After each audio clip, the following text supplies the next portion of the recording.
दोस्तों, video start करने से पहले मेरी आप सबसे छोटी सी रिक्वेस्ट है कि इस वीडियो को लाइक कर दें। आप सब में से ऐसे बहुत से लोग हैं जो हमारी वीडियो को तो एंजॉय करते हैं मगर उन्होंने अभी तक हमारे चैनल को सब्सक्राइब नहीं किया।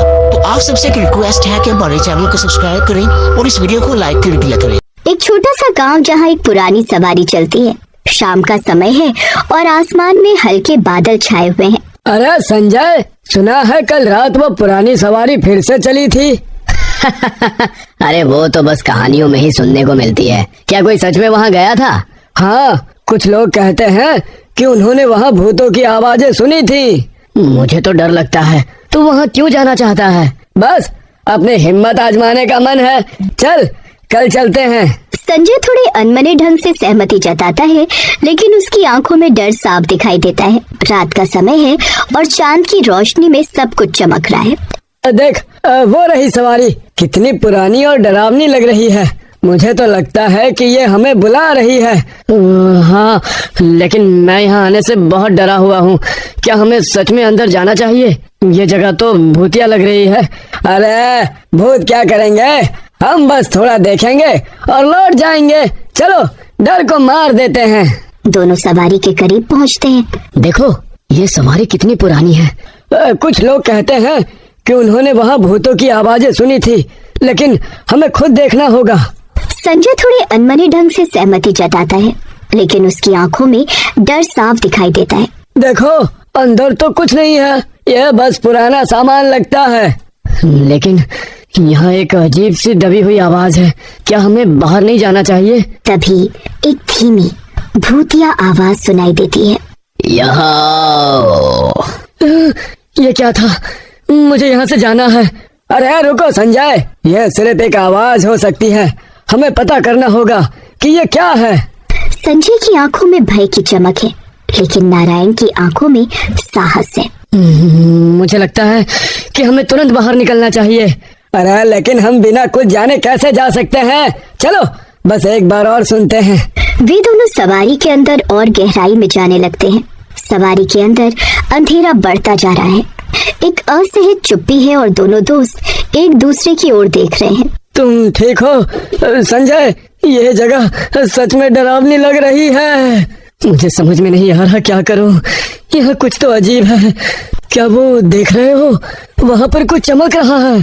संजय ध्यान से देखता है और अचानक एक आकृति सामने आती है।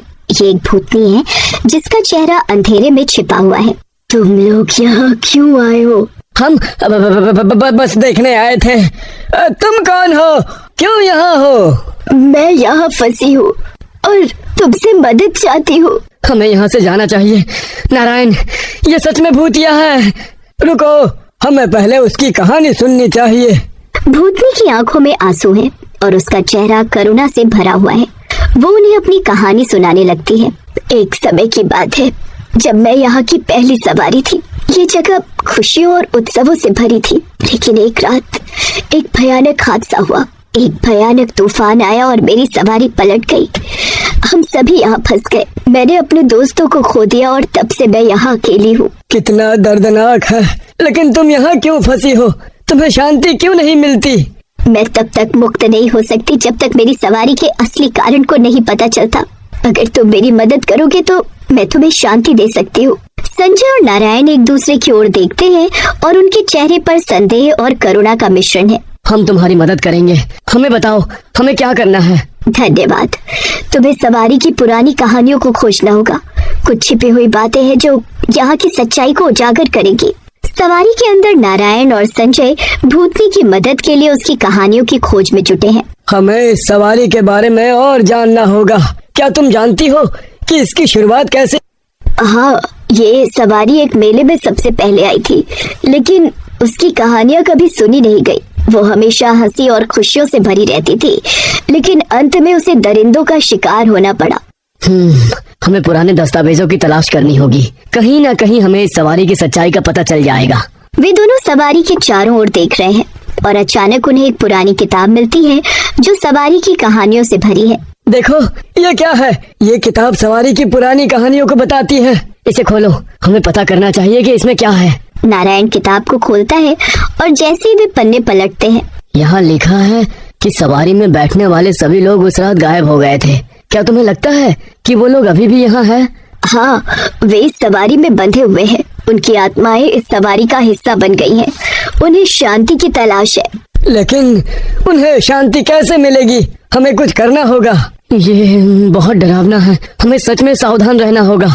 तुम्हें उन आत्माओं की मदद करनी होगी। उन्हें ये बताने की जरूरत है कि वे यहाँ से जा सकती हैं। नारायण और संजय एक दूसरे की ओर देखते हैं। उनकी आंखों में भय और साहस का मिश्रण है। ठीक है, हम उनकी मदद करेंगे, लेकिन पहले हमें और जानकारी हासिल करनी होगी। तभी अचानक सवारी के चारों ओर अजीब सी आवाजें सुनाई देती हैं। सवारी की गाड़ी एक हल्का सा झटका देती है और अजय और रीना थोड़ी देर के लिए चौंक जाते हैं। अचानक गाड़ी के भीतर एक पुरानी आवाज सुनाई देती है, जैसे कोई उनसे बात करने की कोशिश कर रहा हो। यहाँ कोई तो है, क्या तुमने सुनी? वही आवाज फिर से गूंजती है। अचानक गाड़ी की रोशनी झपकने लगी और अंधेरे में एक धुंधली छवि प्रकट होती है। हमारा नाम सारा और मोहित है। हम एक बार इस सवारी पर आए थे, लेकिन लौट नहीं सके। यहाँ हमारी आत्माएं बसी हुई है। तुम दोनों यहाँ कैसे फंसे हो? तुम्हें कैसे मदद मिल सकती है? हमें अपने परिवार की याद आ रही है। अगर तुम हमें उनके पास पहुँचाने में मदद करोगे तो हम तुम्हें स्वतंत्रता देंगे। हम तुम्हारी मदद करेंगे, लेकिन तुम्हारी कहानी हमें पहले सुननी होगी। इस पर सारा और मोहित ने अपनी कहानी सुनाना शुरू किया। हम एक साथ इस सवारी पर आए थे, लेकिन अचानक एक भयानक दुर्घटना हो गई। हमारी गाड़ी पलट गई और हम इसी जगह में फंस गए। हम अपने परिवार से बहुत दूर हैं और उन्हें हमारी याद आती है। हमारी आत्माएं इस सवारी में बसी हुई हैं, लेकिन हम केवल तभी मुक्त हो सकेंगे जब कोई हमें हमारे परिवार से मिलाने की कोशिश करेगा। तो हमें आपके परिवार का पता लगाना होगा। क्या आपके पास कोई संकेत है जिससे हम उन्हें ढूंढ सके? हमारी माता का नाम मीरा है। वो एक छोटे से गांव में रहती है। जब हम गाड़ी में थे तो हमने उसे फोन किया था, लेकिन उस समय हम कुछ नहीं कर सके। हमारे संदेश कभी नहीं पहुंचे। ठीक है, हम तुम्हें तुम्हारी माँ से मिलवाने की कोशिश करेंगे। हमें उसके गांव जाना होगा। क्या तुम हमें उस जगह तक ले जा सकते हो? सारा और मोहित ने सहमति में सिर हिलाया। अचानक गाड़ी के चारों ओर एक रोशनी फैल गई और उन्होंने देखा कि गाड़ी का वातावरण बदलने लगा। क्या ये सच है? क्या हम वास्तव में उनके परिवार तक पहुंच सकते हैं? हाँ, लेकिन हमें जल्दबाजी करनी होगी। अगर तुम अपने इरादे में सच्चे रहोगे तो हम अपनी मुक्ति प्राप्त कर सकेंगे। जैसे ही गाड़ी ने तेजी से गति पकड़ी, उन्होंने ठान लिया कि वे सारा और मोहित की मदद करेंगे और उनके परिवार तक पहुंचने का हर संभव प्रयास करेंगे। यहाँ कोई है, तुमने भी सुना? हाँ, आवाज आ रही है। लगता है ये आत्माएं कुछ कहना चाहती हैं। तभी एक धीमी पर स्पष्ट आवाज गूंजती है। अचानक गाड़ी की रोशनी तेज हो जाती है और एक गांव का दृश्य हमारे सामने आता है। यही हमारा घर है, माँ यही रहती है। अंदर एक बुजुर्ग महिला तस्वीर को पकड़े बैठी है, आंसू बहाते हुए। शायद हमें एक संकेत छोड़ना होगा। रीना एक मोमबत्ती जलाती है और आत्माएं तस्वीर में समाहित होने लगती हैं। बुजुर्ग महिला तस्वीर को कसकर पकड़ती है और फूट फूट कर रोने लगती है। अजय और रीना को एहसास होता है कि आत्माएं अब मुक्त हो चुकी हैं।